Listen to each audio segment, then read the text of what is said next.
everybody. First of all, take my salam. I hope that all of you are doing well. I'm also fine by the grace of Almighty Allah. Today, I would like to talk something about can. So let's get started. আমি কি যেতে পারি? Can I go? আমি কি খেতে পারি? Can I eat? আমি কি পড়তে পারি? Can I read? আমি কি লিখতে পারি? Can I write? আমি কি সাঁতার কাটতে পারি? Can I swim? আমি কি দেখতে পারি? Can I see?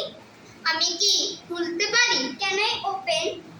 আমি কি বন্ধ করতে পারি? Can I close? আমি কি সাহায্য করতে পারি? Can I help? আমি কি দিতে পারি? Can I give? আমি কি নিতে পারি? Can I take? Thanks to all everybody. Pray for me. May Allah bless you. Allah bless.